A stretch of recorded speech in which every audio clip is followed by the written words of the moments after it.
Capítulo 22. A primera vista, el duque no parecía un erudito ni tampoco un réprobo, no llevaba adherido nada de polvo de libros ni amantes pechugonas colgadas del cuello. Pero era ciertamente imponente como aristócrata inglés del más alto nivel, sin nada de la blandura de, vaya, podéis creeros la suerte que he tenido, que caracterizaba al actual duque de Fairford, el suegro de Gigi. No, este era un hombre nacido para mandar sobre los simples mortales, algo que había hecho con autoridad durante toda su vida adulta. Un hombre que podía acobardar a la mitad de la sociedad, sumiéndolos en un respeto reverencial, con su mera naturaleza ducal. Gigi no se dejaba impresionar así como así. Pese a una crianza dirigida exclusivamente a que se convirtiera en duquesa, parecía haber heredado una vena democrática de sus antepasados plebeyos. Buenas noches, Excelencia. Lady Tremaine, finalmente ha decidido unirse a nosotros. Su irónica diversión dejaba claro que no ignoraba el propósito que había detrás de la cena. Lo que la sorprendió fue su madre, que no tenía ni una gota de sangre democrática en las venas. Gigi habría esperado una cierta reverencia por su parte, sumada a su triunfo por haber conseguido, por fin, reunir a Gigi y al duque en la misma estancia, pero la actitud de la señora Rowland era más bien de sombría determinación, como si estuviera en una misión en Groenlandia, un viaje extenuante sin nada más que tierras áridas al final. Igualmente intrigante era la conducta del duque con la señora Rowland. Un hombre como él no sabía cómo ser amable. Probablemente toleraba a sus amigos y trataba a todos los demás con condescendencia. Pero cuando felicitó a la señora Rowland por sus arreglos florales, exhibió una solicitud y una delicadeza que Gigi no había percibido antes en él. Camden llegó tarde, con el pelo todavía húmedo por el baño. Había vuelto de la costa hacía solo media hora. Permítame que le presente a mi hijo político, Lord Tremaine, dijo la señora Rowland, con un raro toque de malicia. Lord Tremaine, su excelencia el duque de Perrin. Es un placer, excelencia, dijo Camden. Pese a su apresurada toilette, parecía más a gusto en el papel de un invitado afable y distraído que los demás.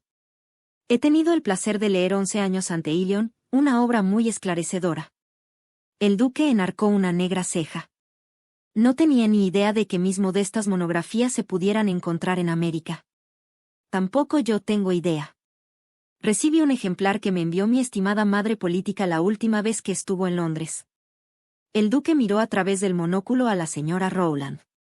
Se habría parecido a una caricatura del Punch de no ser por su imponente presencia y su sardónica conciencia de sí mismo. La señora Rowland desplazó el peso de un pie a otro y luego volvió a la posición inicial. Gigi abrió los ojos, sorprendida. Los hombres de la sala quizá no comprendieran la importancia de aquel movimiento, en apariencia común y corriente. Pero Gigi sabía que su madre nunca se movía así. Podía mantenerse tan inmóvil como una cariátide todo el tiempo que fuera necesario. Mi madre es una acólita ilustrada del bardo ciego, dijo Gigi. Encontrará pocas mujeres, ni hombres a decir verdad, que conozcan más a fondo todo lo concerniente a Homero. Esta revelación sobresaltó al duque de nuevo, de una manera que parecía más significativa que la simple sorpresa de un hombre porque una mujer supiera algo que estaba dentro de su campo especializado. Inclinó la cabeza en dirección a la señora Rowland. Felicidades, señora. Debe contarme cómo llegó a desarrollar su pasión por esos temas antiguos. La respuesta de ella fue una enorme sonrisa. Camden miró hacia Gigi. Al parecer, no era la única que había observado que estaba pasando algo muy irregular. Hallis anunció que la cena estaba lista. La señora Rowland, con un alivio casi evidente, propuso que formasen parejas y pasaran al comedor. Para Victoria casi lo único bueno de la pesada velada fue que el duque no sucumbió de inmediato a los encantos de Gigi. Durante toda la adolescencia de su hija, se había preocupado por el aspecto de Gigi, mientras que la niña se negaba tercamente a convertirse en la clase de belleza sin tacha que ella misma había sido, antes al contrario, creció hasta ser imposiblemente alta, con hombros anchos y una mirada desafiante que era su desesperación. Luego, hacía unos años, después de que Victoria comprendiera por fin que ya no necesitaba vigilar el vestido o el peinado de la joven en busca de señales de imperfección, observó algo que la dejó confusa. Los hombres se quedaban mirando a Gigi. Algunos de ellos con la boca abierta. En los bailes y veladas, tenían los ojos pegados a ella, observando cómo caminaba, hablaba y, de vez en cuando, casi siempre con indiferencia, cómo los miraba. Cuando Victoria se distanció mentalmente y estudió a su hija como lo haría un extraño, se quedó asombrada al comprender lo escandalosamente atractiva que Jiji podía ser para el sexo masculino. No tenía palabras para describir la clase de atractivo primario que Jiji exudaba, una sensualidad incandescente que, sin ninguna duda, no había heredado de ella. Todo ello hizo que se sintiera vieja, que había pasado su mejor momento, con su tan cacareada belleza relegada a un segundo lugar ante la juventud, la luminosidad y el glamour de Jiji. En esta ocasión Jiji estaba tan guapa como siempre, con un traje de noche de terciopelo vermellón, la piel de la garganta y los brazos reluciente bajo la suave luz, como la de una ninfa de Bouguereau. El duque hablaba con Jiji con cortesía, soltando los obligados gruñidos en relación con la proporción relativa de sol y precipitaciones en los últimos días, tanto en Devon como en Londres.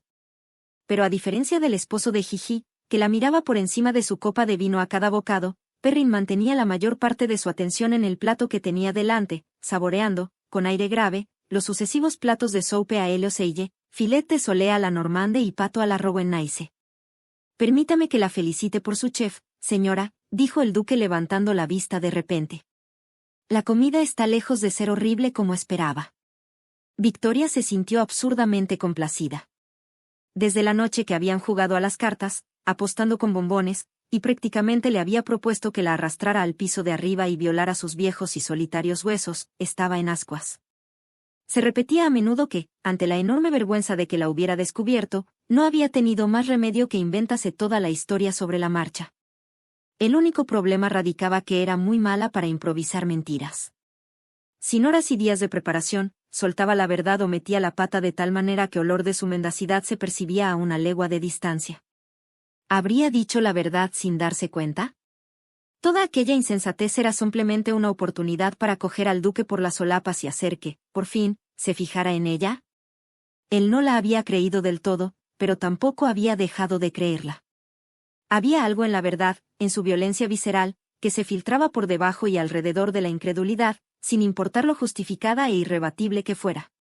Gracias, dijo, aunque no puedo devolverle el cumplido por su tacto.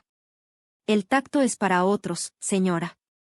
Como para subrayar lo que quería decir, miró a Jiji y a Camden y continuó, perdonen la curiosidad de un hombre viejo que se retiró de la sociedad hace muchos años, pero, ¿es normal actualmente que una pareja a punto de divorciarse mantenga unas relaciones al parecer tan amistosas? Desde luego, respondió Camden, con un tono tan suave y untuoso como un flan. Miró a Jiji. ¿No piensas lo mismo, querida? Sin ninguna duda, contestó Jiji, secamente. Odiamos las escenas, ¿no es así, Tremaine? Hasta el duque se quedó sin habla por un momento ante tan brillante actuación. Pasó a un tema menos comprometido. Me han dicho que es usted como Midas, Lord Tremaine. En absoluto, señor. Es Lady Tremaine quien tiene cabeza para los negocios. Yo solo hago lo que puedo por alcanzar la paridad económica con ella. Victoria miró a Jiji, esperando que hubiera captado la admiración que había en las palabras de Camden. Pero la rápida sombra de confusión en los ojos de su hija indicaba que había captado otra cosa. Siempre había creído lo contrario, dijo Victoria.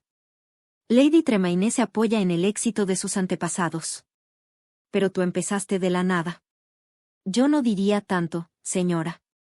No soy ningún Horatio Alger, ese héroe tan querido del imaginario americano, respondió Camden. Mis primeras adquisiciones fueron hechas con importantes préstamos obtenidos con la garantía de la herencia de Lady Tremaine. Jiji se atragantó con el vino. Tosió, tapándose con la servilleta, mientras Hallie se apresuraba a acudir a su lado con una servilleta limpia y un vaso de agua. Bebió un largo trago de agua y, enseguida, reanudó su ingesta de las lonjas de pato de su plato.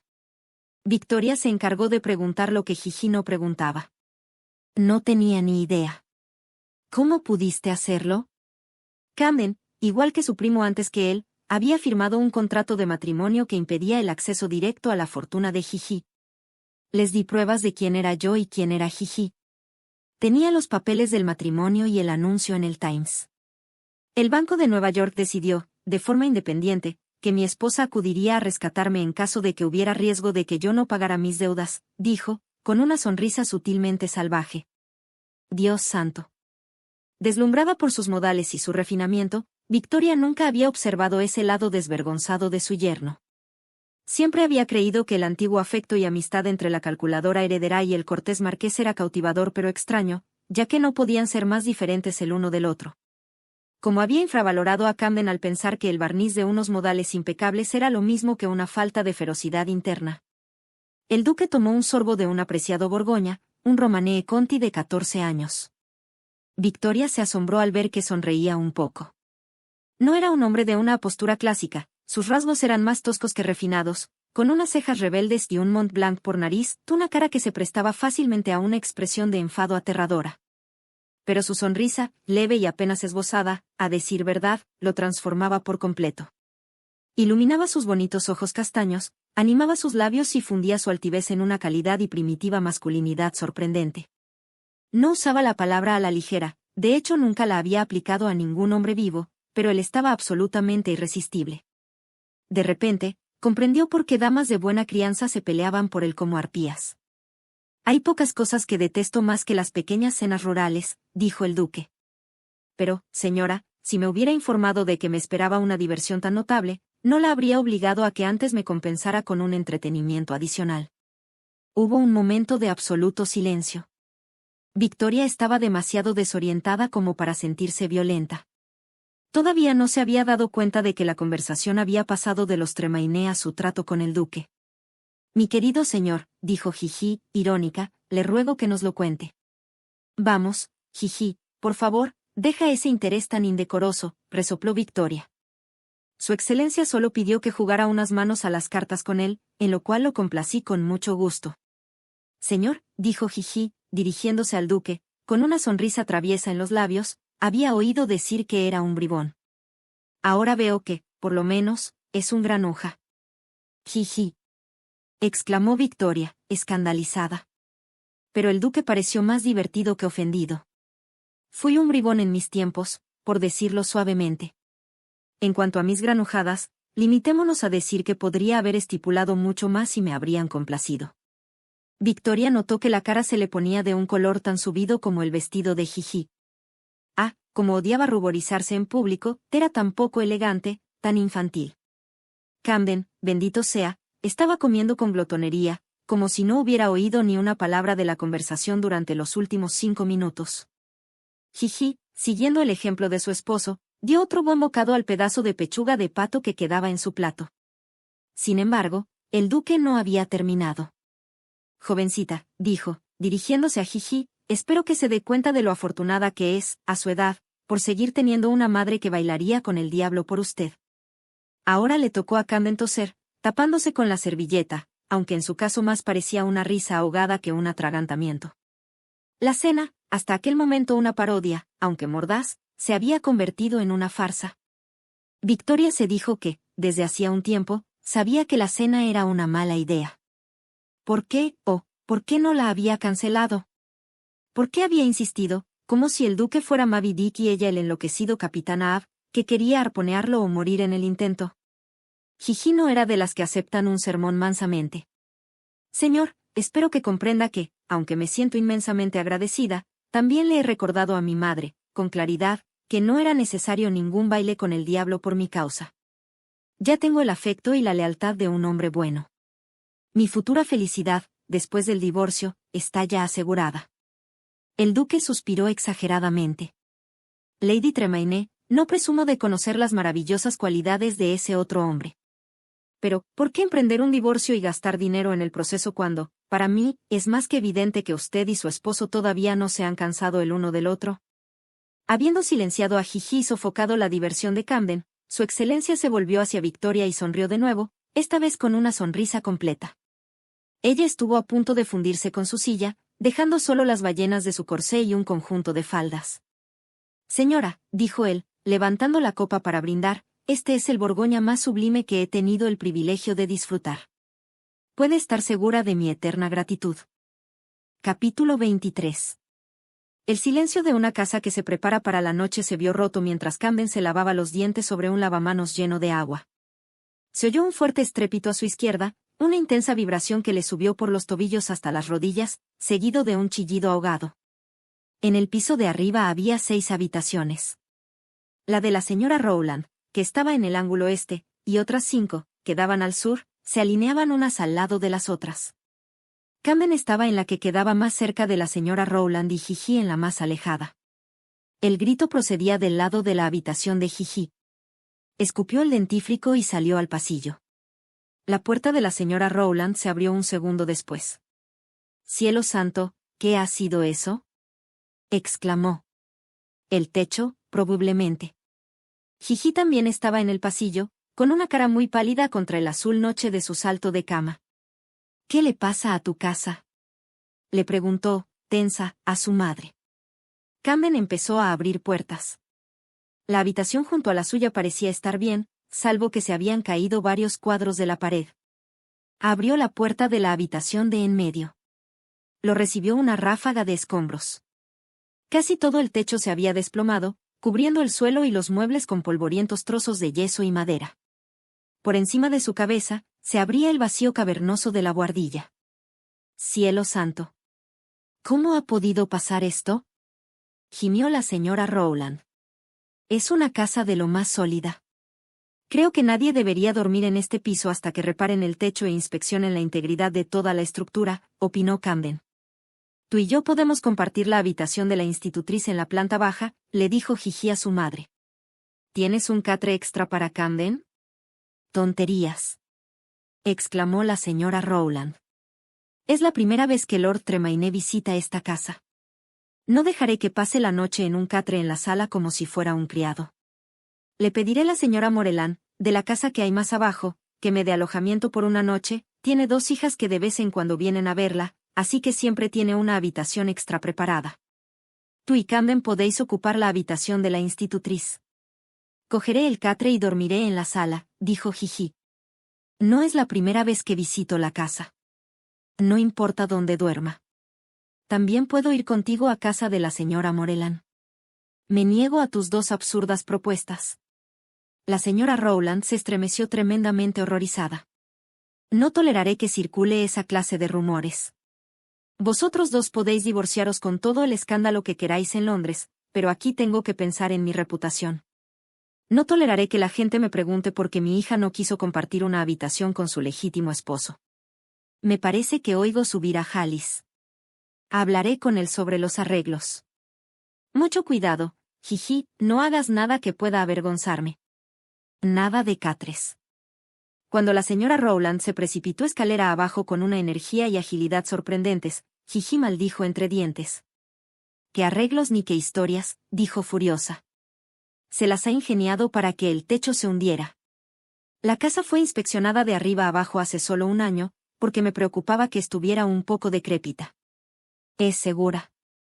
«Los techos de las estructuras sólidas no se caen así como así, ciertamente, con tanto tino, exactamente en una habitación desocupada para que nadie resulte herido. Hemos subestimado la determinación de tu madre. Debería estar teniendo una aventura con el duque, eso es lo que debería estar haciendo», bufó Gigi. «Mírala, sacrifica el techo de su casa para meternos en la misma habitación cuando ya hemos, no importa». Camden notó que el corazón le latía con más fuerza. No había planeado hacerle una visita conyugal a Gigi, por respeto a la casa de la señora Rowland y todo eso. Pero si iban a verse forzado a estar juntos, y con toda probabilidad, muy juntos, en la misma habitación y compartiendo una cama, bueno. «¿Necesitas bajar algo?», preguntó. Ella le lanzó una mirada suspicaz, pero bajo la luz que salía de todas las puertas abiertas, Camden observó que ya no estaba tan pálida como un minuto antes. «No, gracias. Ve tú delante». Bajó las escaleras. Halis lo acompañó a la habitación de la institutriz. Camden se encontró en una estancia más grande y muy bonita que la que le habían dado, con las paredes cubiertas de damasco crema con un elegante estampado con arabescos caqui y musgo. Había ranúnculos rosas y blancos en unos jarrones pintados de limojes, colocados encima de cada mesilla de noche. La propia cama era bastante grande, con la ropa de la cama, de fino lino blanco, ya doblada hacia atrás con aire incitante. «La señora Rowland usa esta habitación para descansar por la tarde, en verano», le informó Halis. «Es más fresca que las habitaciones de arriba». Camden apagó las luces y abrió las contraventanas. Entró el aire de la noche, fresco, húmedo e impregnado del perfume de la madreselva. La luna, en cuarto creciente, estaba ascendiendo, con su luz pálida y luminosa. Se quitó el batín, después de una breve vacilación, ¿a quién quería engañar? Napoleón deseaba apoderarse de Rusia con menos desesperación de la que él sentía por acostarse con ella, se despojó del resto de la ropa. Jiji apareció al cabo de un buen cuarto de hora. Sus pasos se detuvieron delante de la puerta.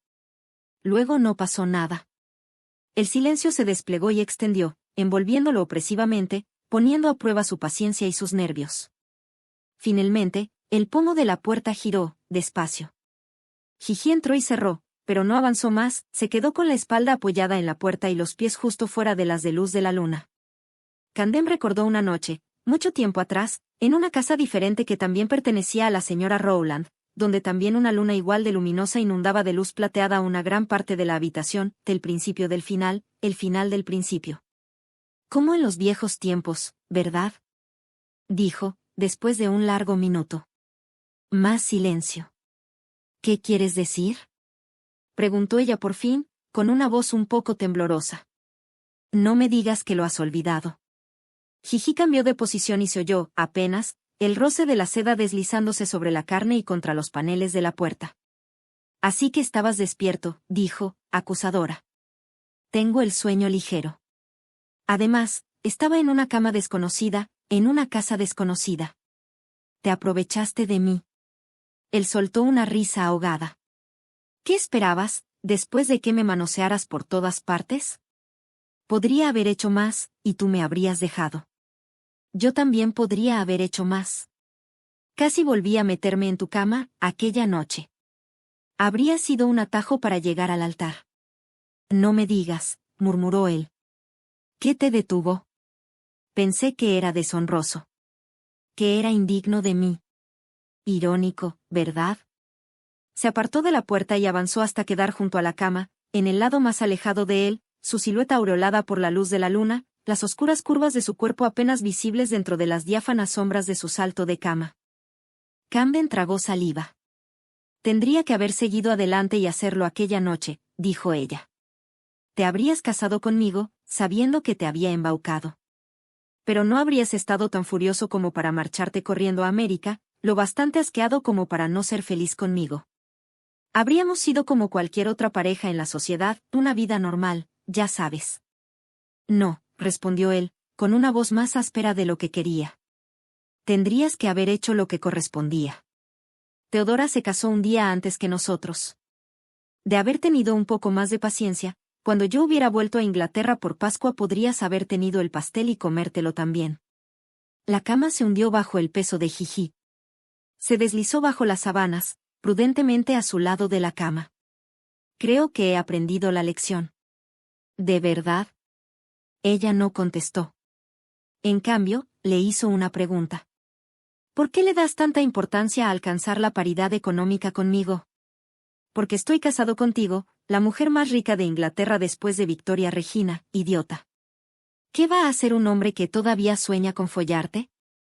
Alargó el brazo por debajo del cobertor, la cogió por la parte de delante del salto de cama y la atrajo hacia él. Ella soltó un gemido ahogado, y otro más cuando los dientes de Camden le rozaron la parte inferior del cuello. Camden se puso encima de ella, gimiendo por lo divino que era tenerla debajo. Desde su vuelta, la había visto desnuda, había alcanzado el clímax dentro de ella. Pero no se había permitido sentir la textura densa y suave de su piel, la firme ondulación de su cuerpo. Cogió en un puñado el salto de cama y tiró de él hacia arriba. Quítatelo. No. Puedes hacer lo que quieres, perfectamente, sin que me lo quite. Lo que quiero es a ti desnuda, sin nada. Esto no es parte del trato. Nunca dijiste que tuviera que desnudarme para ti. ¿Qué pasa? Le preguntó él al oído, en voz baja, disfrutando al notar que se estremecía. ¿Tienes miedo de estar desnuda debajo de mí? No está bien. No voy a deshonrar a Freddie permitiéndote más libertades de las que debo. De repente, Camden se enfureció, qué obstinada y obtusa era. Lord Frederick la haría casi tan feliz como una almeja en un plato de bullabesa. Agarró el salto de cama a la altura de su garganta y lo rasgó todo a lo largo, y el agudo sonido desgarró bruscamente la aletargada oscuridad. Ya está. Y si Lord Frederick lo pregunta, algo que no es para nada asunto suyo, puedes decirle con total sinceridad que no me permitiste ninguna libertad. Jiji jadeaba, era el sonido de una mujer que no consigue aire suficiente, y sus exhalaciones ahogaban el chirrido amortiguado de los grillos despiertos en el jardín. Se dejó caer sobre ella, la sensación de su piel contra la suya era, a la vez, extrañamente familiar y turbadoramente nueva, como si esta fuera solo la segunda noche de su luna de miel, y él se hubiera pasado el día entero mirándola, muriéndose de ganas de que se pusiera el sol y llegase la bendita e interminable noche. Era un estúpido. Estúpido por enamorarse de ella la primera vez. Estúpido por volver ahora, cuando ya conocía su debilidad demasiado bien, después de haber luchado contra ella cada uno de los días de los 10 últimos años. Demasiado tarde.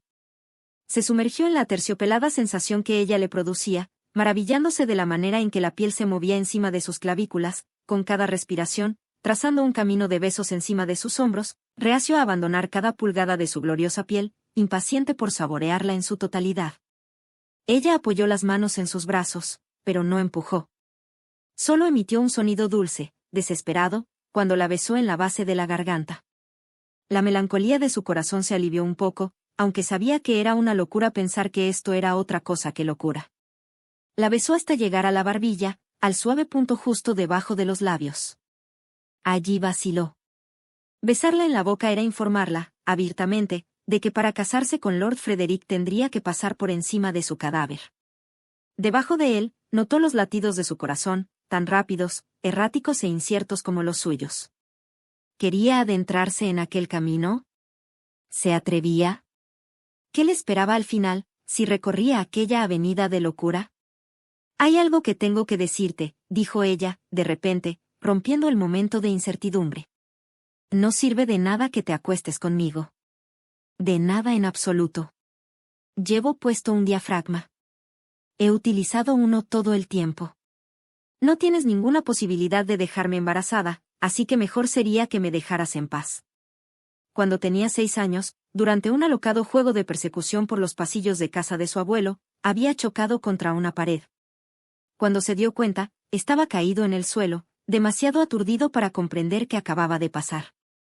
Ahora sentía igual que entonces. No sabía cómo interpretar su arrebato, su brusca decisión de llevar las cosas a aquel extremo. La miró. Sus rasgos solo eran visibles a medias, bajo la tenue iluminación de la luna, la sombra de un pómulo alto, la oscura plenitud de los labios, y unos ojos como agua al fondo de un pozo profundo, negros con puntitos que reflejaban la luz de las estrellas. Entonces, ¿por qué me lo dices? ¿Por qué no seguir engañándome? Así habría servido mejor a tus propósitos. Porque ya no puedo más, dijo, absolutamente inmóvil. Estoy segura de que está totalmente justificada la opinión que tienes de mí. Pero no me importa. No puedo seguir adelante. ¿Por qué? Le pasó los dedos por el pelo, el lujo definitivo. Era un pelo espeso, suave, brillante y frío como el rocío de la mañana. Nunca recordaba el pelo de otra mujer como recordaba el ella. ¿Qué se ha hecho de tu legendaria crueldad? Ella cerró los ojos y giró su cara para no verlo. Los dedos le producían una sensación ridículamente reconfortante al tocarle el cráneo. Se movían con una ternura tranquilizadora, descansando por un momento junto a la sien y luego deslizándose a lo largo de la oreja, la mandíbula y, finalmente, los labios. La yema del pulgar le recorrió el labio inferior, lo abrió ligeramente y tocó la húmeda membrana interior. Su reacción la confundía. Quería preguntarle, gritarle, si no había oído nada de lo que le había dicho, que no había cambiado, que no había aprendido la lección y que había intentado engañarlo de nuevo. Pero su caricia la hipnotizaba. Era cálida, curiosa y absolutamente sin rencor. No podía hablar. Era toda conciencia, una conciencia llena de carencias, hambrienta, insoportablemente aguda. La besó en el lóbulo de la oreja, en el hueso que le articulaba la mandíbula, en la punta de la barbilla. La besó en el cuello, el hombro y la hendidura de la clavícula.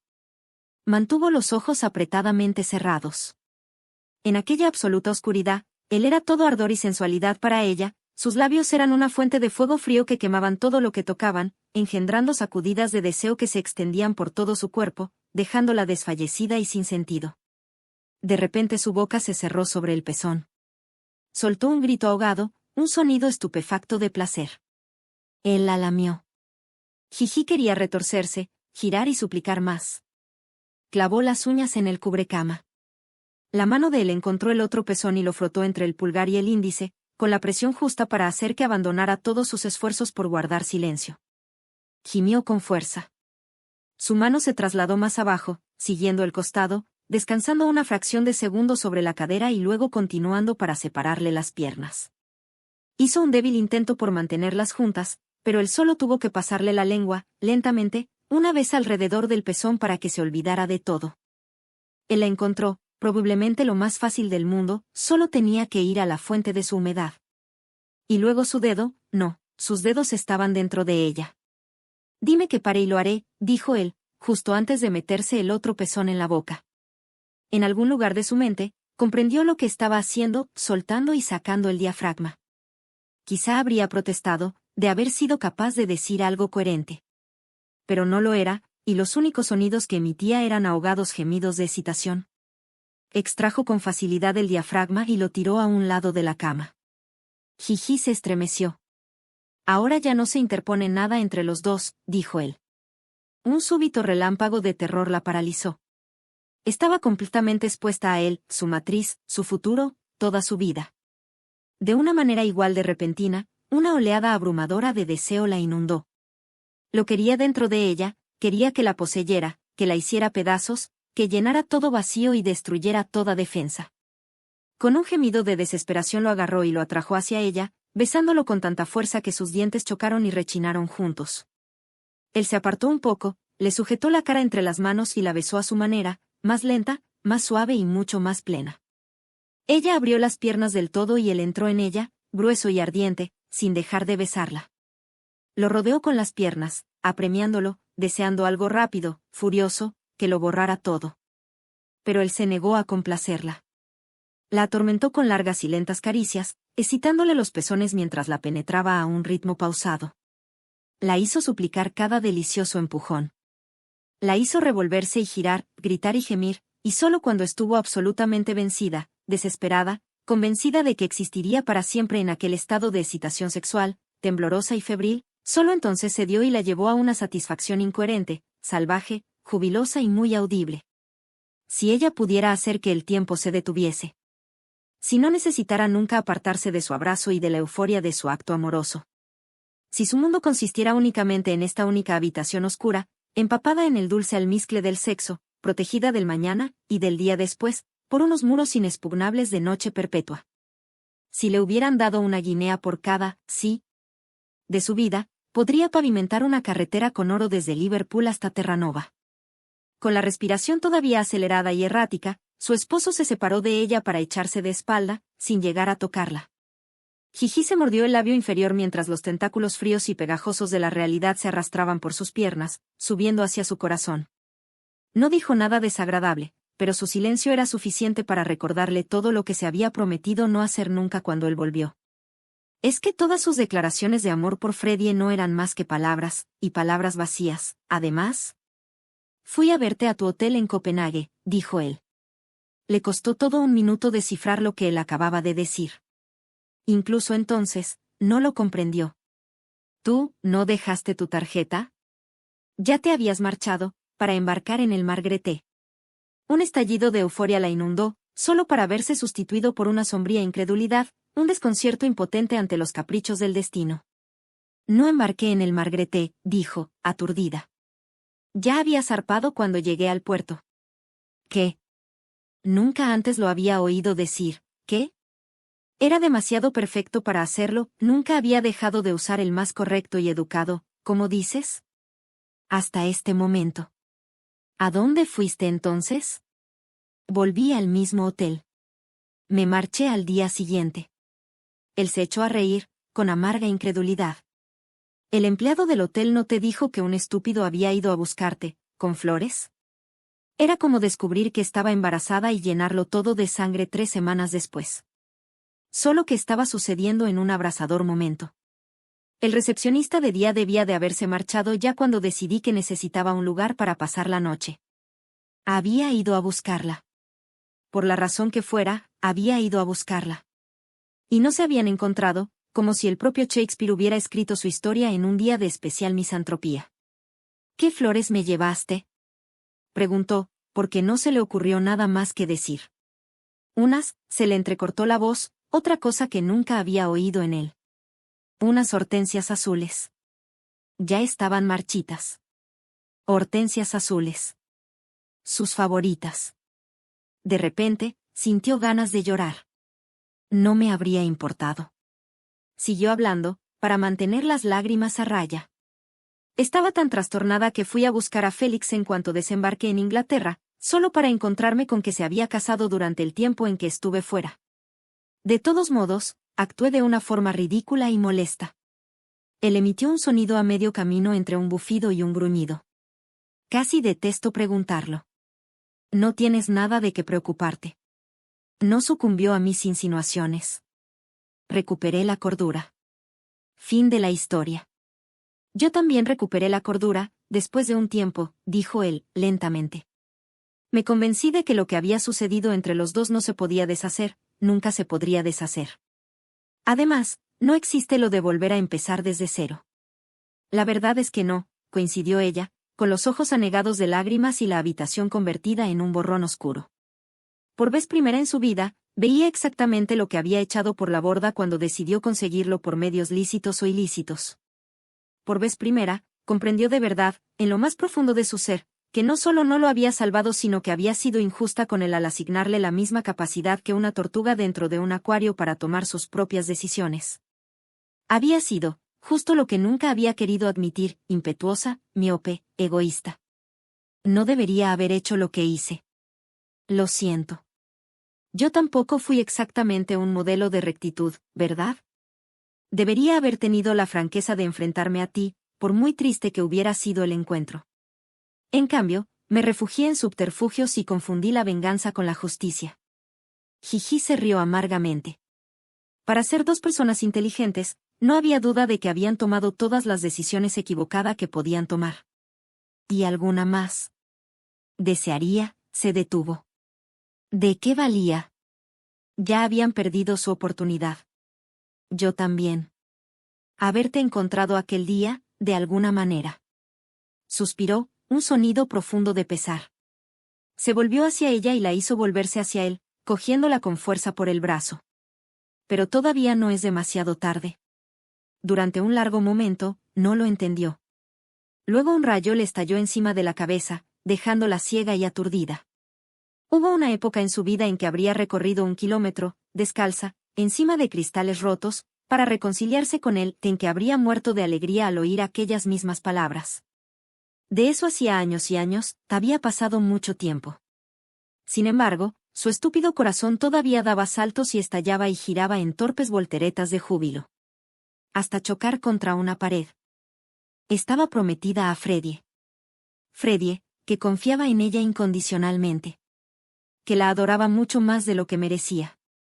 Había reafirmado su deseo y determinación de casarse con él cada vez que se reunían, la última vez hacía solo 2 días.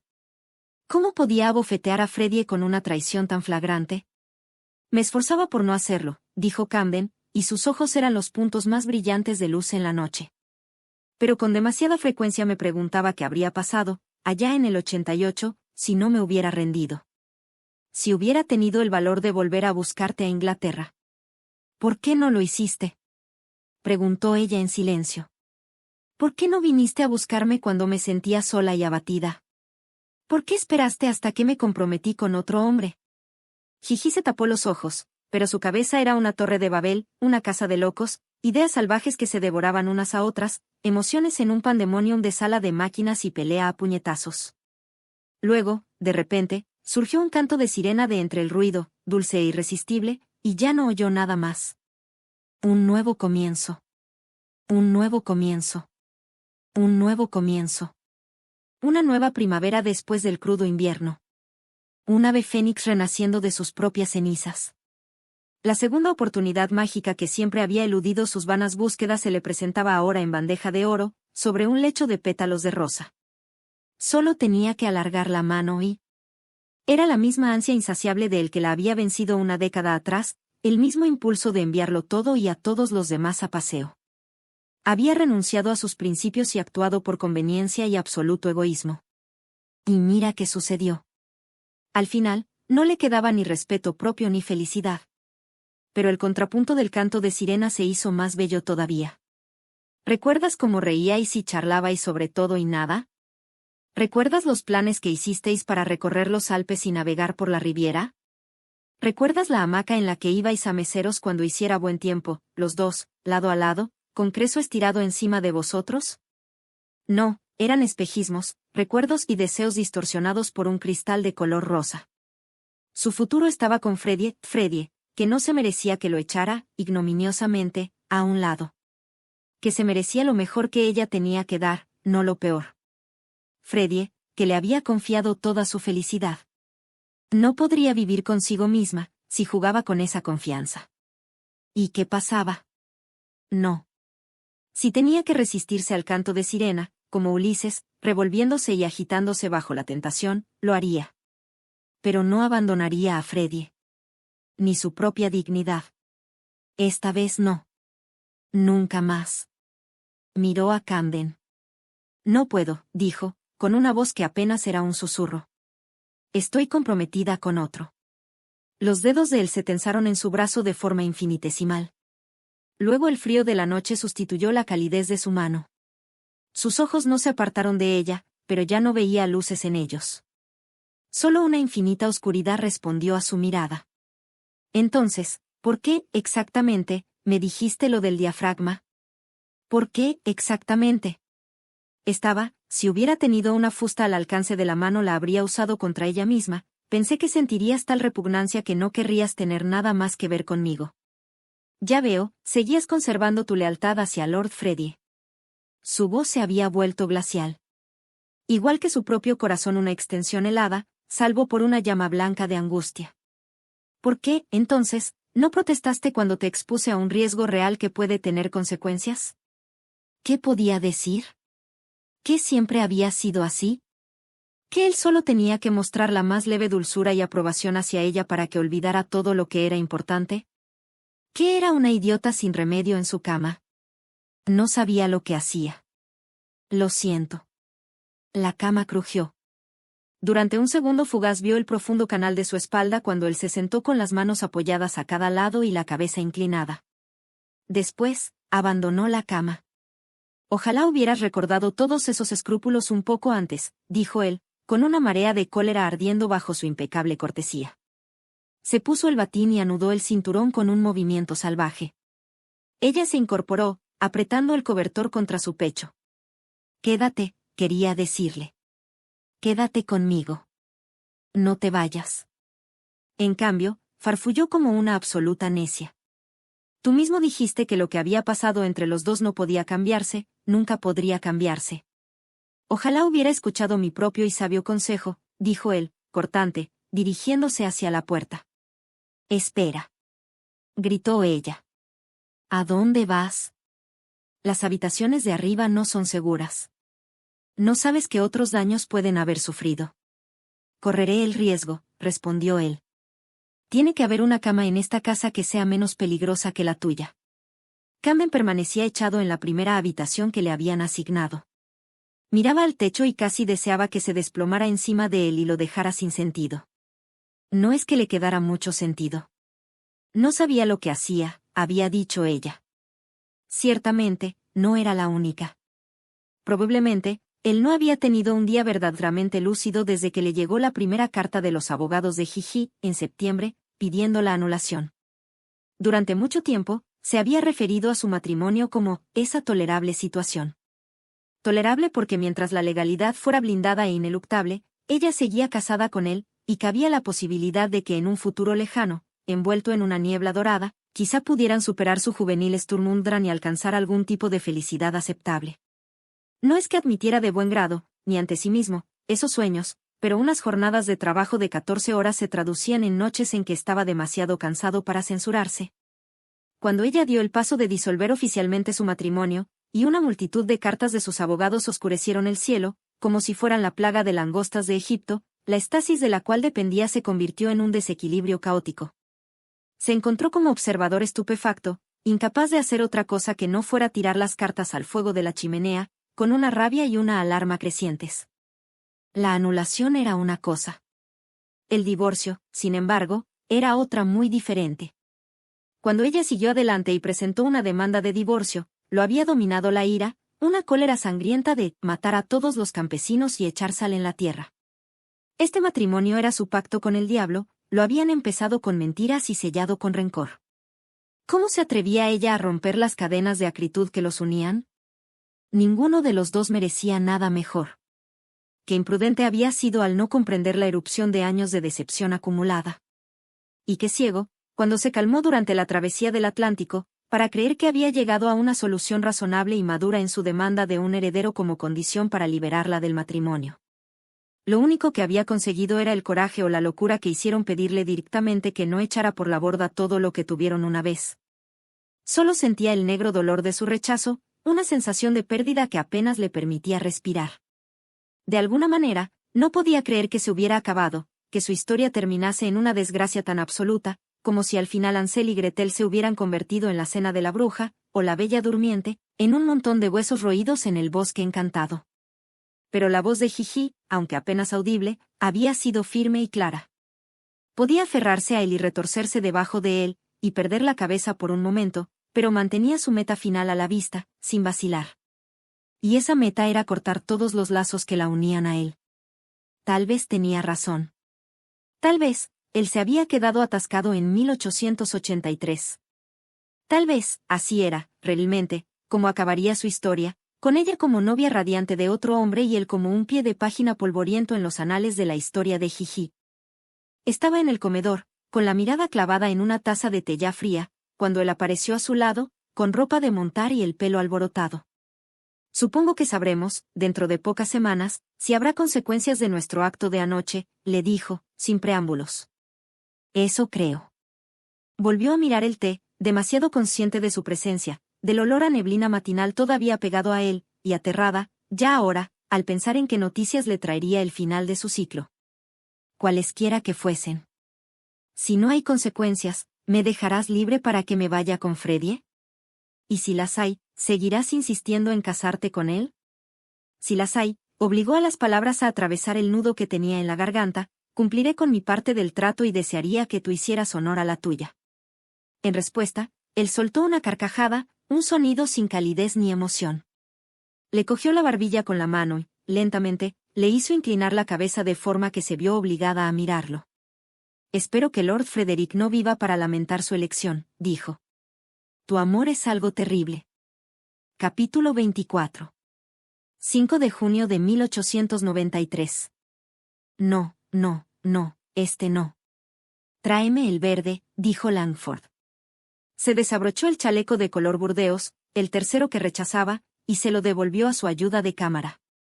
Un hombre de mediana edad, con cara de pocos amigos, le devolvió la mirada desde el espejo. Nunca había sido realmente apuesto, pero, en su mejor momento, siempre impecablemente peinado y vestido, con las mujeres más deseables de las capas más altas de la sociedad cogidas de su brazo, había sido un hombre muy admirado. 15 años en el campo y, de repente, se había convertido en un paleto. Su ropa estaba pasada de moda, era de una década atrás. Había olvidado cómo ponerse fijador en el pelo. Y estaba seguro de que ya no recordaba cómo seducir a una mujer. La seducción era una cuestión mental. Un hombre seguro de sí mismo, al 100%, tenía a las mujeres comiendo de su mano.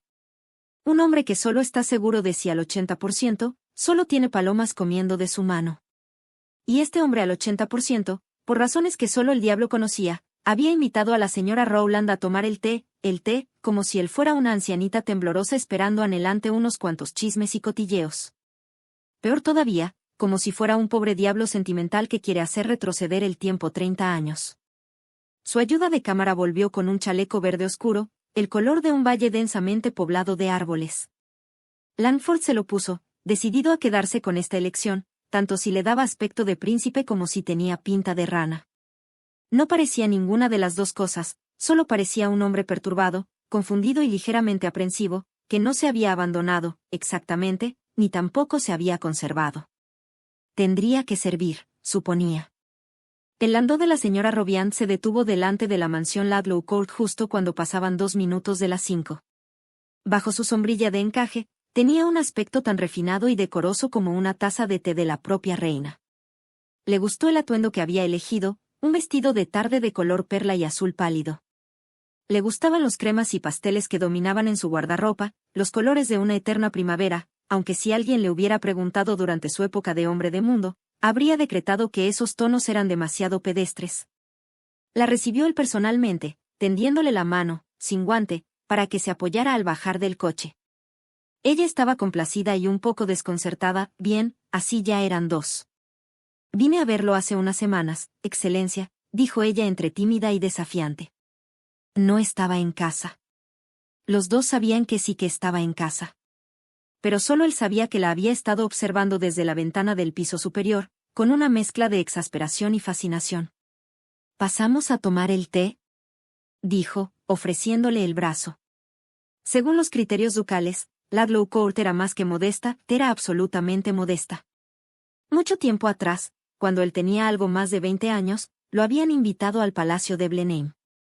Mientras el carruaje se iba aproximando al imponente edificio, desde lejos, lo había consumido una sensación de inferioridad, comparada con el coloso que era la propiedad ancestral de los Marlborough. Su propia mansión solariega parecía meramente una vicaría con pretensiones.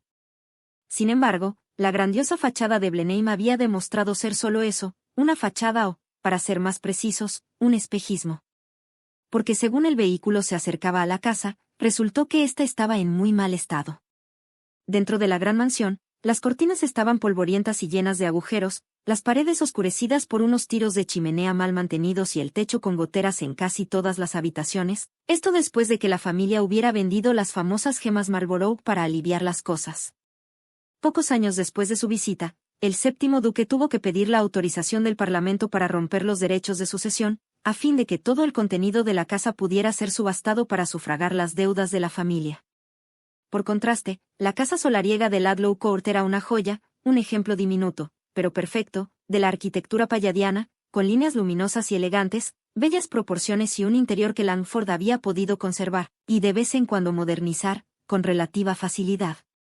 Pero mientras pasaba por la antesala y la grandiosa entrada, con la mano de la señora Rowland apoyada, apenas, en su brazo, se preguntó qué pensaría ella de la casa. Su actual residencia quizá fuera poco mayor que un pabellón de caza, pero tenía entendido que antes vivía en una mansión mucho más grande que la suya y, probablemente, más moderna y más lujosamente amueblada, dada la fortuna de su difunto esposo. Ha reconstruido la terraza, dijo la señora Rowland cuando entraron en el saloncito que daba al sur. Un lado de la estancia daba a la pendiente adoquinada de la parte trasera de la casa, que conducía a los jardines de diseño formal, geométrico, y al pequeño lago, más allá. A su excelencia solía preocuparla. ¿De verdad? Otra cosa más que él no sabía de su propia madre. Sí, bastante. Pero decidió no arreglarla para no molestar a su padre mientras estaba enfermo, dijo la señora Rowland. Era una persona muy buena. Eso era algo que él había descubierto demasiado tarde. En sus arrogantes años de adolescencia, pensaba en secreto que su madre era demasiado anticuada y rústica, que no poseía nada de la majestuosidad y glamour apropiados para la consorte de un príncipe del reino. Había soportado su ansioso cariño como si fuera una piedra de molino que llevara colgada del cuello, sin sospechar ni por un momento que, sin ella, iría a la deriva. Nunca me dijo nada sobre ello. Y me temo que yo era demasiado obtuso y estaba demasiado absorto en mi misino para adivinarlo. No la hice reparar hasta que empecé a dar fiestas de fin de semana. Es muy bonita, respondió ella, mirando por la ventana hacia las exuberantes rosas de color albaricoque que florecían a lo largo de la balaustrada. Llevaba rosas en su sombrero de ala ancha, rosas confeccionadas con cintas de gro azul pálido. A ella le habría gustado. ¿Preferiría tomar el té en la terraza?, le preguntó impulsivamente. Hace un hermoso día. Sí, gracias, aceptó ella, con una leve sonrisa. Ordenó que instalaran una mesa fuera, bajo un amplio toldo, con un mantel blanco y unas rosas como las que ella estaba admirando colocadas en un jarrón de cristal. Me parece que es hora de que me disculpe, dijo ella mientras se acomodaban en sus asientos, uno al lado de otro, en un ángulo amplio, de forma que los dos pudieran disfrutar viendo los jardines. No es necesario. Disfruté muchísimo de la cena y encontré tanto la comida como la compañía fascinantes. No lo dudo. Se echó a reír, un poco cohibida. Como representación, no podía encontrar nada mejor. Pero quiero disculparme por todo mi plan, desde el principio, cuando hice que se marcharan todos mis criados y dejé a mi gatito en el árbol para poder pedirle que me ayudara. Él sonrió. Le aseguro que no fui una víctima inocente de sus planes. Sabía en qué me metía cuando acepté ser su Sir Galahad temporal y un tanto maleducado. La señora Rowland se sonrojó. Ya lo había deducido, créame, por lo que sucedió posteriormente. Pero sigue siendo un deber pedirle disculpas por mi engaño inicial. El té llegó con mucha pompa y ceremonia. La señora Rowland tomó crema y azúcar, con el dedo meñique de la mano derecha separado muy ligeramente, dibujando una curva delicada, como el pétalo de un crisantemo oriental. Por mucho que apruebe que reconozca su engaño inicial, lo que más preocupa es la historia que siguió después, dijo, sin hacer caso de su té y observando cómo ella removía el suyo con una finura lánguida y delicada. ¿También se disculpará por eso? Solo si hubiera sido una flagrante mentira. Distraído, tomó un sorbo de té. Seguía sin gustarle aquel brebaje. ¿Me está diciendo que no fue una flagrante mentira? Ella siguió removiendo el té. Después de pensarlo muy detenidamente, he decidido que ya no lo sé. Maldijo su curiosidad y su falta de tacto. Un hombre más circunspecto no habría tenido que vérselas con las amplias perspectivas que abría aquella respuesta. Tal vez, podría ayudarme a decidirlo, prosiguió ella. Me gustaría conocerlo mejor. Ya no soy joven. Así que decidí no utilizar las artimañas de una mujer joven y opté por una manera más directa de abordarlo. Por lo menos esto no era mentira. ¿Qué le gustaría saber? Muchas cosas, pero la primordial es cómo y por qué se convirtió en la persona que es hoy. Lo encuentro un misterio muy interesante. El corazón empezó a latirle con fuerza. No es ningún misterio. Estuve al borde de la muerte. Pero ella no se conformaría con tan poco. Mi hija estuvo a punto de morir cuando tenía 16 años. Aquella experiencia solo hizo que fuera más como ya era, no la convirtió en una persona completamente diferente, que es en lo que usted, según todos los informes, se ha convertido. Levantó la taza y la dejó suspendida justo debajo de los labios, con la muñeca tan firme como la libra esterlina. El instinto me dice que no podré comprenderlo hasta que conozca la historia que hay detrás de su transformación. Y que esa historia es algo más que la de un hombre que ha estado al borde de la muerte. ¿Me equivoco? Sopesó una serie de respuestas y las rechazó todas. Habiendo disfrutado toda la vida del privilegio de no andar con rodeos, no estaba preparado para entregarse ahora, de repente, a las evasivas. No, dijo.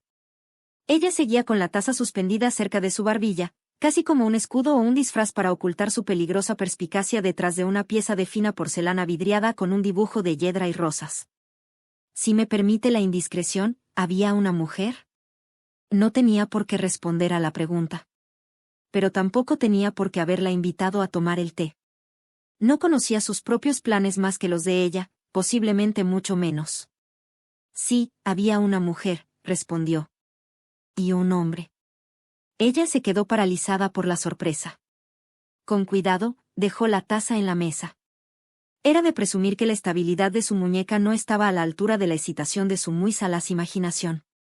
Santo cielo, murmuró. Él se rió, con pesar.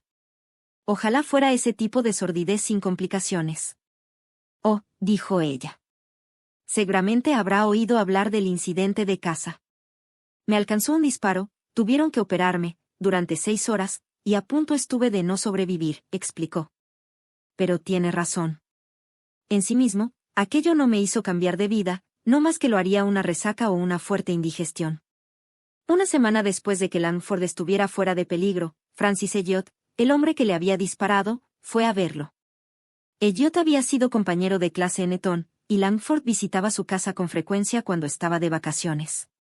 Con los años, su amistad, que había sido muy estrecha, se había ido enfriando, ya que Langford llevaba una vida de desenfreno y Elliot se preparaba para ser un hacendado serio, responsable y carente de imaginación, siguiendo el ejemplo de sus antepasados. Aquella mañana en concreto, Langford, de pésimo humor debido al dolor y al aburrimiento, había arremetido contra Elliot por su mala puntería y había insultado su hombría en general. Elliot estuvo callado hasta que a Langford se le agotaron los términos peyorativos, y no era fácil, porque con la formación propia de un hombre de letras poseía unas provisiones casi infinitas de palabras denigrantes. Luego, por primera vez en su vida, Langford oyó gritar a Elliot. Resultó que el hombre que me disparó lo hizo deliberadamente, aunque no tenía intención de matarme. Eso fue el resultado de los nervios y la mala puntería. Porque yo había seducido a su esposa.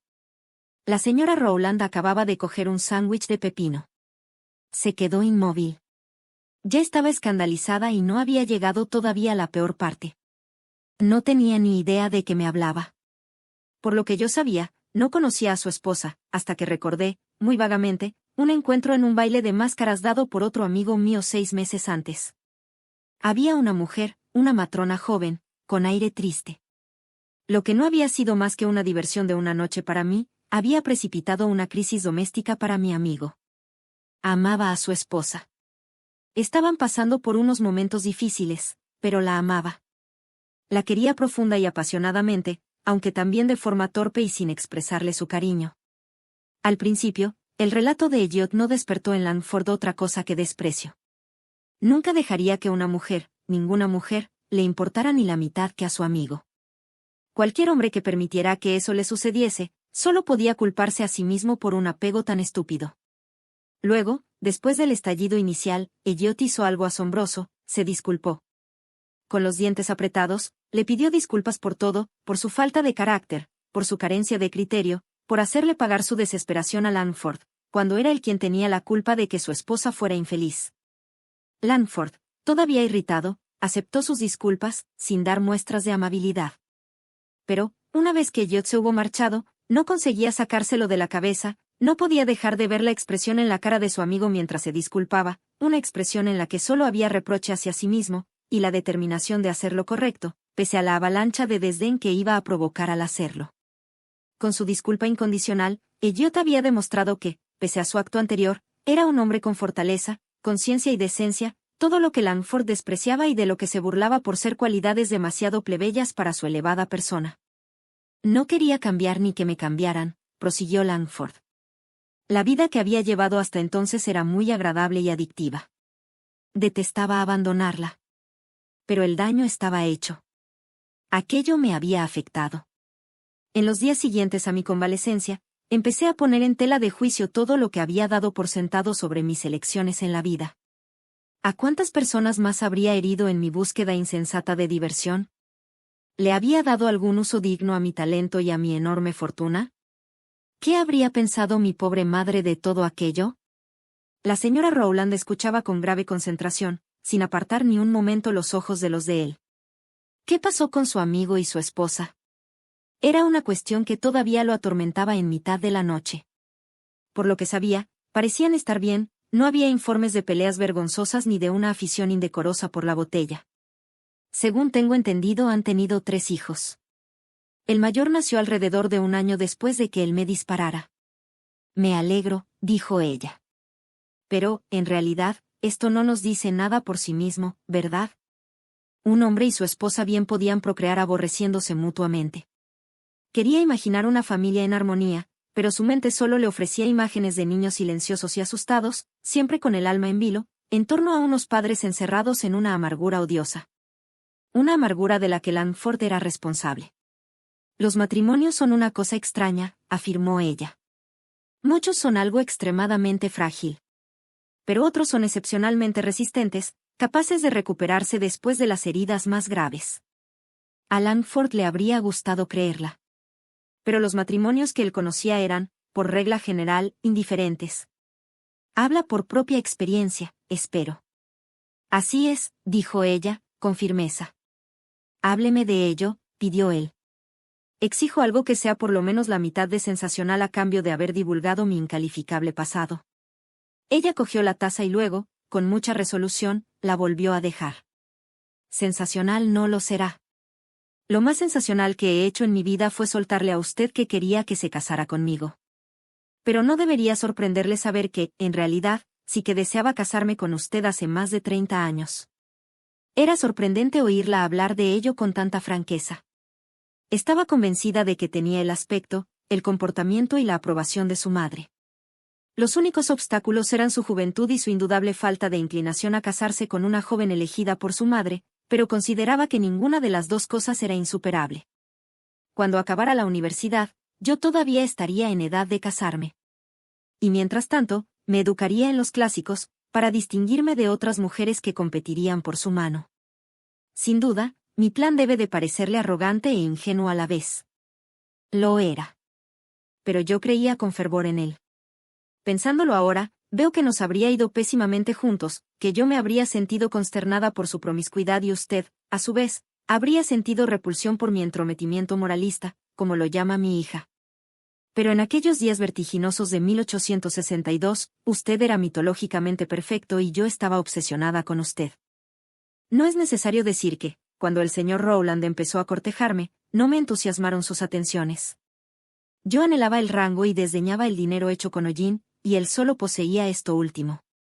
No comprendía por qué mi padre recibía complacido sus visitas, hasta que me sucedió lo mismo. Créame, tener que casarme con él por algo tan humillante como la desastrosa situación económica de mi familia no hizo que me resultara más querido. Había pesar en su voz. De repente, Langford comprendió que ese pesar no era por él, sino por el señor Rowland, fallecido mucho tiempo atrás. Sintió una extraña punzada de celos. ¿Quiere decir que su matrimonio se recuperó finalmente de esa herida dolorosa? Lo hizo. Pero necesitó mucho tiempo. Cuando me casé con el señor Rowland, decidí ser una mártir entera y verdadera. Aunque me negué a rebajarme tratando de saber noticias suyas o sucumbiendo a cualquier aventura, también me negué a verlo a él como otra cosa que una entidad legal a la cual sacrificaba mis sueños por el bien de mi familia. Incluso cuando mis sentimientos cambiaron, no sabía qué hacer. Me parecía ridículo que sintiera otra cosa que deber y obligación hacia un hombre al que, durante tantos años, solo había llamado señor Rowland. La voz se apagó. Finalmente se llevó el sándwich de pepino a los labios. Tuvimos 3 años buenos antes de que falleciera. Langford no sabía qué decir. Siempre había pensado que los matrimonios felices eran cosa de los cuentos de hadas, casi tan probables como los dragones que echaban fuego por la boca en esta edad mecanizada. Descubrió que no estaba en situación de decir nada sobre su pérdida. En silencio, la señora Rowland se comía el sándwich de pepino con mucha finura. Cuando acabó, meneó la cabeza y sonrió pensativa. Ahora recuerdo que la buena sociedad no se dedica a la sinceridad desenfrenada. Es incómodo, ¿verdad? No es tanto eso como que obliga a reflexionar, respondió él. No creo haber tenido una conversación más franca en toda mi vida, no sobre cosas que importaran. Y ahora ya no nos queda nada más de qué hablar, salvo del tiempo, dijo ella, irónica. Permítame que corrija su error, señora, respondió él, con igual ironía. Entiendo que debajo de su fachada de feminidad ideal, es usted una mujer intelectual que quizás sea lo bastante instruida como para apreciar mi vasta erudición. Vaya, tiene que vigilar esa arrogancia, excelencia, dijo ella, con una leve sonrisa. Quizá descubra que es exactamente lo contrario. Mientras usted salía de juerga cada noche, yo leía todo lo que se había escrito durante la antigüedad clásica. Puede que sea así, pero, ¿tiene alguna idea original sobre ello?, preguntó, desafiante. Ella se inclinó ligeramente hacia adelante.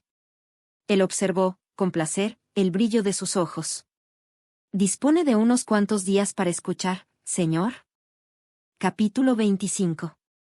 3 de julio de 1893. Picnic, captar, luz, árbol, sombra, púrpura. Gigi miraba fijamente cómo se movían los labios de Freddie, con su concentración perdida en algún lugar más allá del Cabo de Buena Esperanza. ¿De qué estaba hablando?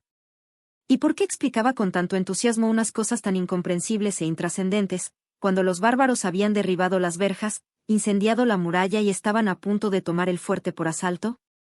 Estaban metidos en un lío tan ancho y profundo que los mejores alpinistas se hundían y rompían a llorar en mitad de la escalada, y los más grandes marinos daban media vuelta y ponían rumbo a casa antes de alcanzar la otra costa. Entonces recordó. Hablaba de tarde en el parque, y hablaba de él porque ella se lo había pedido, a fin de que pudieran tener una conversación decente y que ella pudiese fingir, por lo menos mientras durara su visita, que todo iba bien, que el humo que oscurecía el cielo solo se debía a que en la cocina estaban asando jabalíes para el banquete de la noche. Parpadeó y se esforzó por prestar más atención. 2 días después de que regresaran a Londres, Camden se había marchado a visitar a su abuelo, en Baviera. Pero el daño estaba hecho. Llevaba más de un mes fuera, y no había pasado ni una de las casi 800 horas transcurridas sin que recordase su última noche juntos ni se quedara sin aliento al pensar en su intrépido ofrecimiento. Todo se lo recordaba. Los detalles de su propia mansión en la ciudad, de los que ya apenas se daba cuenta, se habían convertido, de repente, en la historia de sus esperanzas, en un tiempo ardientes, el piano, los cuadros, el mármol de las Cíclades que había escogido para el suelo del vestíbulo porque era del mismo color que sus ojos. ¿Había tomado la decisión acertada? Sabía lo que era tomar una decisión poco ética. Conocía el miedo y la corrosiva ansiedad que manchaban y adulteraban cualquier gozo, cualquier deleite. En este caso, estaba bastante segura de que no había caído del lado equivocado de la divisoria moral. Pero, ¿dónde estaba la fuerza interna fruto de haber actuado bien? ¿Dónde estaba el sueño tranquilo y la claridad de propósito? ¿Por qué, si había tomado la decisión justa, sentía que era opresiva y, algunos días, palpablemente asfixiante? Le había dado permiso a Freddie para reanudar sus visitas diarias a fin de silenciar los chismes que había generado el viaje a Devon. La reanudación de las visitas había acallado los rumores, pero no había servido de nada para calmar su propia agitación. La afinidad que compartían seguía presente, pero la sensación de que se pertenecían el uno al otro empezaba a estar tan deshilachada como un tapiz del siglo X, al borde de desintegrarse por completo en cuanto se viera expuesto a los elementos. Freddie, dijo, interrumpiéndolo. Sí. Rompió la moratoria sobre el contacto físico que había impuesto desde el día en que llegó Camden, y lo besó. Siempre era agradable besar a Freddie. A veces, incluso muy agradable. Pero ella necesitaba algo que fuera más que agradable. Necesitaba algo indescriptiblemente ardiente, una auténtica conflagración, para borrar las huellas abrasadoras que su esposo había dejado en ella, para erradicar de la memoria su reacción ante él, aquel ávido abandono y aquella necesidad desesperada. El beso era muy agradable. Y se pasó todo el tiempo que duró pensando en la misma persona que esperaba olvidar. Se aparcó y se obligó a sonreír. Perdona la digresión. Sigue hablándome del cuadro. Freddie miró hacia la puerta, como si esperara ver a unas criaditas riendo tontamente y echando luego a correr para contar lo que acababan de ver. Cuando los pasillos siguieron silenciosos, se inclinó hacia adelante e intentó volver a besarla. No, dijo ella, deteniéndolo. No quería volver a recordar la enorme diferencia de su reacción ante los dos hombres. Ni el ardor que Camden provocaba, sin ningún esfuerzo, en ella. Todavía no. Ha sido culpa mía.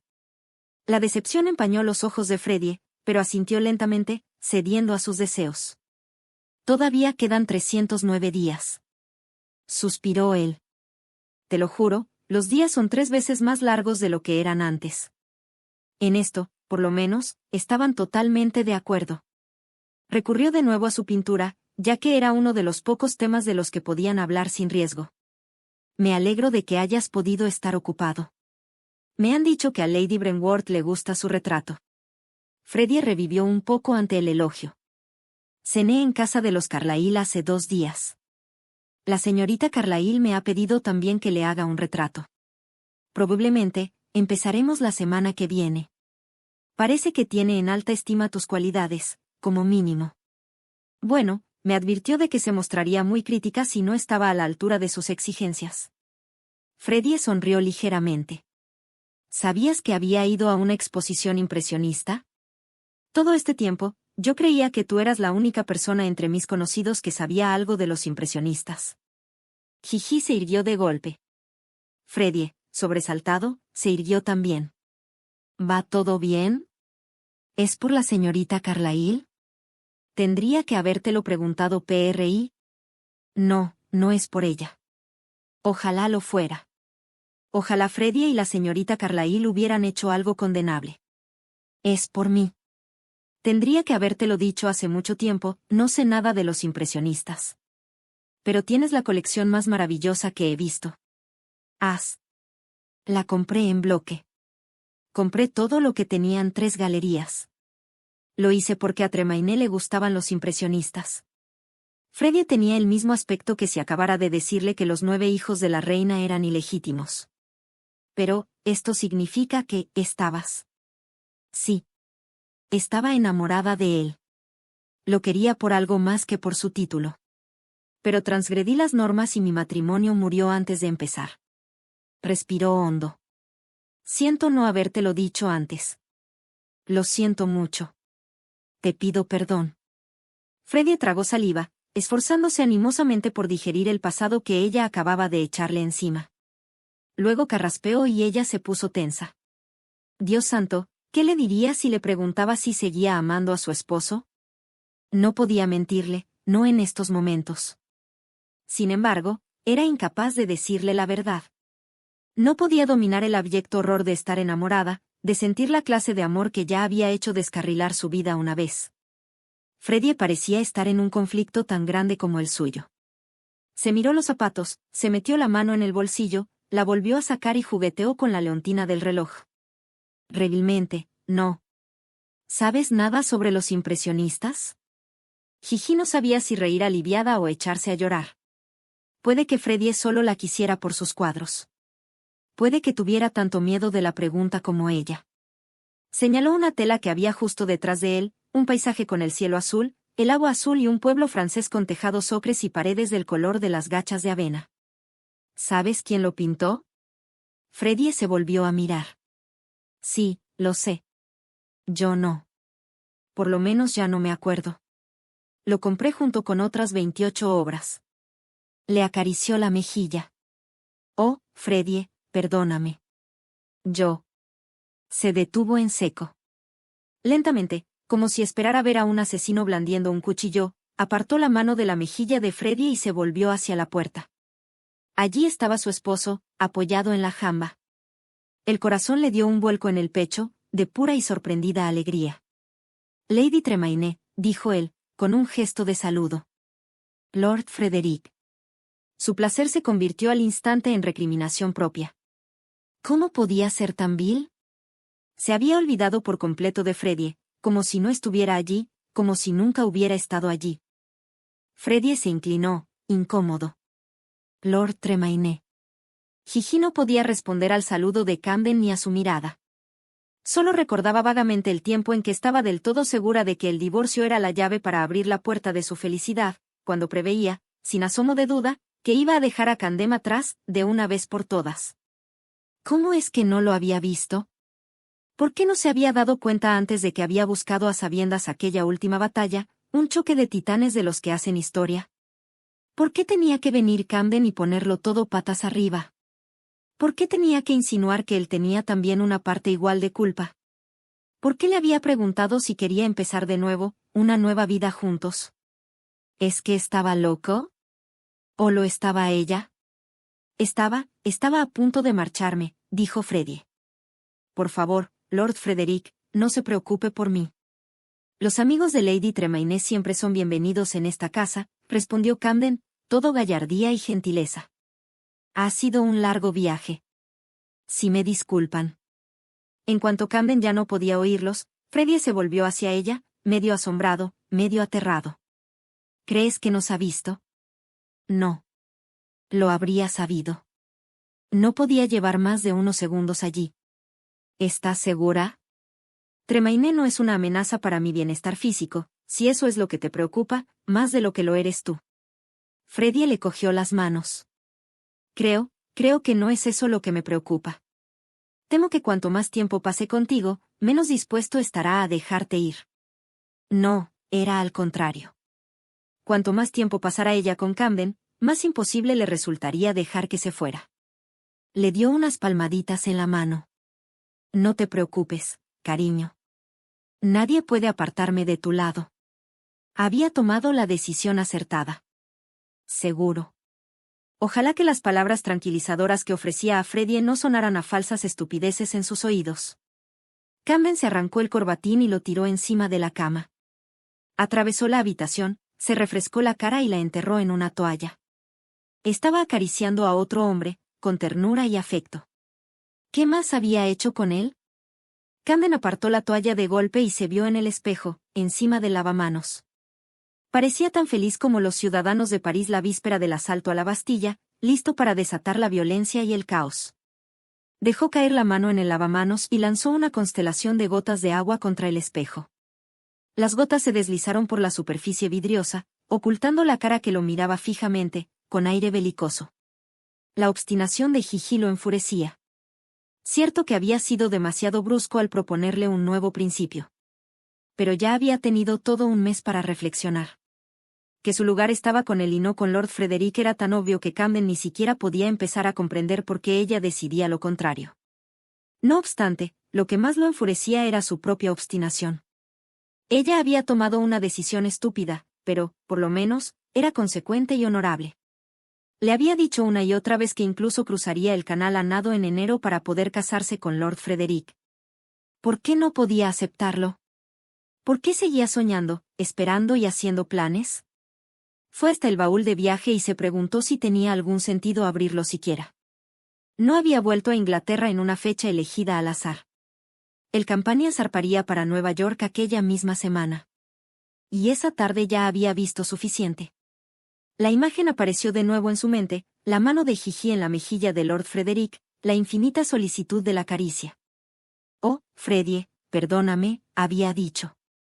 Además, cuando lo había visto a él, había apartado la mirada de inmediato. Camden frunció el ceño.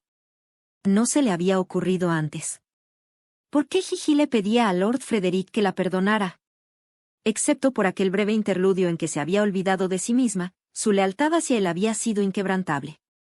Y Camden no podía ni pensar en que divulgara los detalles íntimos de sus relaciones conyugales a nadie, y mucho menos a Lord Frederick. Se quedó en blanco otro minuto. Luego su mundo se trastocó.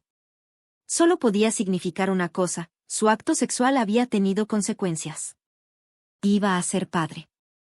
Tendrían un hijo juntos. Se agarró al poste de la cama, vacilante, como si se hubiera emborrachado con el mejor champán del mundo. Un hijo, cielo santo, un hijo. Un bebé. Ella había aceptado sus condiciones solo porque no tenía ninguna intención de concebir.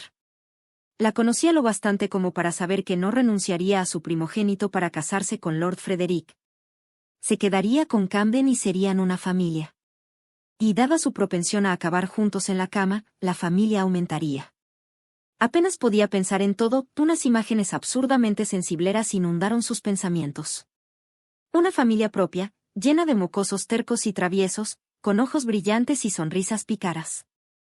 Cachorros corriendo por toda la casa. Brazos bordezuelos tendidos hacia él en busca de abrazos. Y ella, majestuosa y segura, en el centro de todo. Era lo único que deseaba. Era todo lo que había deseado siempre. Se quitó la chaqueta, arrugada por el viaje, y abrió el baúl para buscar otra. En el fondo de la cabeza, era vagamente consciente de que no era así como hubiera deseado ser elegido, por defecto. Pero ya no le importaba. Toda una nueva vida se abría ante él, y la cabeza le daba vueltas al pensar en las posibilidades que le ofrecía. Goldman entró para entregarle un fajo de cartas y se marchó con la chaqueta que Camden había elegido para que la plancharan. Mientras Camden esperaba impaciente a que se la devolviera, hojeó el montón de correo. Había una carta de Teodora. Era irónico que, después de sus respectivas bodas, se hubiera convertido en una corresponsal frecuente y fiel. Simplemente, había pasado de ser Monsieur a Chermonsieur, luego Tres Chermonsieur, Cherami, y ahora Montrés Cherami. Leyó rápidamente las hojas. Estaba bien. Los mellizos estaban bien. El invierno en Buenos Aires seguía siendo suave y húmedo. Estaba contemplando la posibilidad de volver a Europa, por el bien de los niños, ahora que su esposo, que en paz descansase, ya no necesitaba el beneficio de los climas meridionales. Por otro lado, planeaba visitar Nueva York a finales del verano. Le encantaría que fuera a verla. Lo había echado mucho de menos aquellos 2 últimos años. Poco después de que Teodora se casara con su gran duque, se mudaron a Buenos Aires por motivos de salud. La mayoría de los inviernos, junio, julio y agosto, viajaban a Newport, donde tenían casa. Camden solía estar demasiado ocupado con sus empresas para unirse al circuito estival durante largos periodos de tiempo. Pero, de vez en cuando, navegaba hasta allí, atendía a unos cuantos asuntos y la visitaba, llevando regalos para Masa y Sasa. Le gustaría verla y ver a los mellizos. Pero no este verano. Algo mucho más importante y maravilloso lo retendría en Inglaterra bastante tiempo, algo llamado paternidad. Goldman regresó. Camden se puso la chaqueta recién planchada y se pasó una corbata alrededor del cuello. Tardó un minuto en darse cuenta de que el mayordomo seguía allí, discretamente, esperando que Camden se dirigiera a él. ¿Qué desea, Goodman? Le preguntó mientras se hacía el nudo de la corbata. Milady cenará en casa esta noche. ¿Cenará su señoría con ella? Preguntó Goodman. Camden se detuvo. Había algo diferente en la voz del mayordomo. Era casi anhelante. ¿Dónde estaba aquella callada indignación que Camden había llegado a esperar, aquel reproche justificado en defensa de su señora? Sí, cenaré con ella, respondió. Por fin estaba en casa. No volvería a marcharse nunca más. No lo oyó cuando entró en el saloncito de atrás. Estaba apoltronada en una chaise longue, envuelta en un vestido del color de la luminosa profundidad de las orillas del Mediterráneo, con la cabeza inclinada hacia atrás y los ojos fijos en el medallón de escayola, de 2,5 metros de ancho, que había en el centro del techo.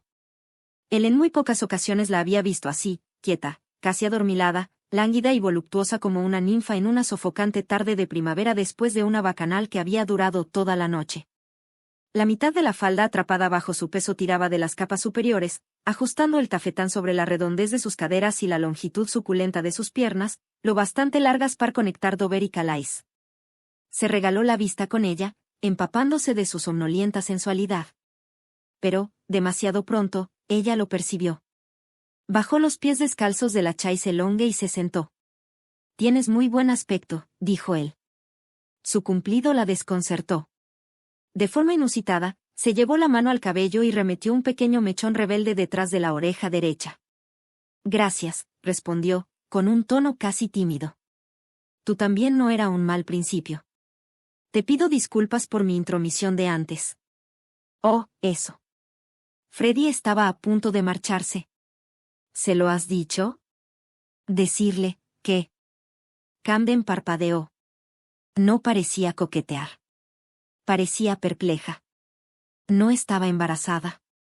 De repente, volvió a sentirse inseguro, esta vez como si alguien le hubiera colgado un objeto muy grande en la parte de atrás de la cabeza. Nada, dijo, nada.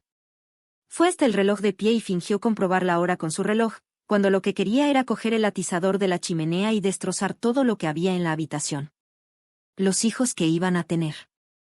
La vida que iban a compartir. Todo hecho añicos y quemado por un rabioso asalto de la realidad. Y ella, ajena a su dolor, echando por la borda la felicidad de los dos, como si fuera el pan duro de la semana anterior. Durante unos momentos, mientras daba cuerda a un reloj que no necesitaba que se la dieran, nadie dijo nada. Luego oyó como ella suspiraba y supo, por la manera en que el corazón acababa de partírsele en pedazos, lo que ella iba a decir. «No ha habido consecuencias», dijo ella. «¿Me dejarás libre?» Cada célula de su cuerpo gritaba, no. Por supuesto que no la dejaría marchar. De hecho, sentía una absoluta nostalgia de los días terribles en que una mujer no podía elegir en estos asuntos, cuando él habría podido soltar una carcajada cruel, colgar a Lord Frederick por los tobillos en las mazmorras, hacer trizas la camisa de su esposa y tomarla allí, sobre el estrado del gran vestíbulo, bajo los ojos escandalizados del obispo. Faltaba mucho para que se acabara el tiempo que habían acordado. Que rechazara su petición no la liberaba de las condiciones que él había fijado. Que cada contacto fuera a estar erizado de peligro no disminuía el atractivo de hacer que cumpliera su pacto. El corazón le latía con fuerza. Tuvo que cerrar los ojos para controlar su respiración irregular. Ciertamente, tenía todos los medios para coaccionarla, con las prerrogativas maritales, disminuidas pero todavía poderosas, que le concedía la ley inglesa. Pero al final, ¿qué lograría? Reconocía mucho de su juventud en la terca insistencia que ella mostraba al aferrarse a la idea de un amor, bueno, en su sentido de responsabilidad personal, profundo y sincero, pero muy erróneo, hacia Lord Frederick. 10 años atrás, Gigi había percibido claramente que Teodora y él no eran adecuados el uno para el otro. Pero no había tenido la suficiente fe en él para dejar que lo descubriera por sí mismo. Si insistía en fecundarla con el objetivo expreso de conservarla, ligada a él en matrimonio, estaría cometiendo el mismo error. Pero, ¿qué pasa si no recupera la cordura, o no la recupera a tiempo?, gritaba una parte primaria de su ser, casi temblando de angustia. Se quedó absolutamente paralizado, aterrado. Se trataba de una posibilidad clara. No podía dejar que sucediera. No podía. Todo su mundo se haría a pedazos. ¿Era así como ella se había sentido aquellos años? La ansiedad. La impotencia a punto de estallar. El corrosivo miedo a que, si no hacía algo, la perdería para siempre. De haber tenido 19 años, habría emprendido el mismo camino equivocado que emprendió ella. A los 31, incluso después de haber vivido las consecuencias de aquella debacle, seguía sintiendo una tentación casi imposible de resistir. Al final, solo el orgullo y una última brizna de sensatez lo salvó. Quería que siguiera siendo su esposa no porque le hubiera lanzado un hechizo erótico ni porque amara demasiado a su hijo recién nacido como para renunciar a él, sino porque no pudiera imaginar su vida de otra manera, porque viera que cada aliento suyo estaba entrelazado con el de él, para bien o para mal, en la enfermedad y en la salud, mientras los dos vivieran. Como desees, dijo. ¿Qué? No podía haberlo oído bien. Era imposible. Abre aquella botella de champán. El año que viene, por estas fechas, serás Lady Philippa Stuart. No sabía por qué tenía que sentirse tan atónita. Sin embargo, estaba aturdida de angustia, apenas era capaz de mantenerse en pie, como si todas aquellas semanas hubiera estado aguantando la respiración, esperando que él volviera y la reclamase, le jurara no volver a dejarla marchar nunca más. Camden se acercó, tal vez demasiado para su tranquilidad, y se sentó junto a ella, la ligera lana de estambre de sus pantalones rozando, indiferente, su falda. Percibió el sutil olor a almidón de su camisa, a especias y limón de su jabón. Una pequeña parte de ella quería apartarse. El resto quería que él se acercara más todavía, la obligara a tumbarse, le impidiera moverse e hiciera con ella lo que le viniese en gana. Pero él hizo algo todavía más desconcertante. Le cogió la mano y dijo: He sido un canalla, ¿verdad?, viniendo aquí y sometiéndote a esta situación imposible. Jugaba con sus dedos, abstraído, pasándole la yema del índice por la parte interior de los nudillos. Tenía las manos frías y un poco húmedas, como si acabara de lavárselas y se las hubiera secado con una toalla. La piel de la punta de los dedos le rozaba la palma muy ligeramente, recordándole que aquellas manos podían hacer algo más que tocar el piano y ejecutar dibujos a escala. Ella quería besarle la mano, cada yema curtida, cada nudillo. Quería chuparle el pulgar y lamerle las líneas y arrugas de la palma. Si hubiera concebido. Sí. Sí. Sí. Lo había deseado desesperadamente. Sin tregua, como las malas hierbas del jardín, así lo había pedido, soñado, deseado. Habría sido una plegaria escuchada, un toque de rebato, un catalizador en torno al cual cristalizarían, al instante, todos sus actos futuros. Pero no había sucedido. Entonces, ¿vas a volver a Nueva York?, preguntó, procurando no ahogarse. En el próximo barco, supongo. Mis ingenieros están muy entusiasmados con el progreso de nuestro automóvil. A mis contables se les hace la boca agua ante las oportunidades de inversión, dada la agitación que sufre en estos momentos el mercado bursátil, dijo, como si su marcha no tuviera nada que ver con el final de su unión. Si te apetece adquirir algunas líneas de ferrocarril, deberías venir a Estados Unidos a finales de año o principios del próximo. Lo recordaré, dijo ella, atontada. Camden se puso en pie. Ella se levantó también. Ahora tendrás que estar alerta ante las jóvenes cazafortunas, le dijo ella, preguntándose si su torpe risita conseguía ocultar su infelicidad. Y ante las cazatítulos también. Sonrió. Y ante las que, simplemente, se sienten deslumbradas por la manera en que camino y hablo. Ah, sí, especialmente esas. No llores. No te pongas a llorar. De repente, comprendió que ahora era ella la que se aferraba a él, no al revés. Él se limitaba a dejar, apenas, que ella siguiera aferrándole las manos, presa del pánico. Había acabado. Había dicho todo lo que quería decirle. Suéltalo, se dijo. Suéltalo. Suéltalo. Suéltalo. Cuando por fin hizo lo que se ordenaba, no fue por su fuerza de voluntad. Fueron sus manos las que se aflojaron y resbalaron de las suyas, porque no le correspondía ni era privilegio suyo tocarlo por voluntad propia. Entonces, adiós, dijo. Que tengas buen viaje. Te deseo que seas muy feliz, respondió él, con grave formalidad. Luego, Con un rápido beso en la mejilla añadió, partir es un pesar muy dulce. No sabía que había de dulce en un pesar que era como si las fauces del cancerbero le hubieran atravesado el corazón todavía latiendo. Solo podía mirar, impotente, como él desaparecía de su vista y de su vida. Esta vez para siempre.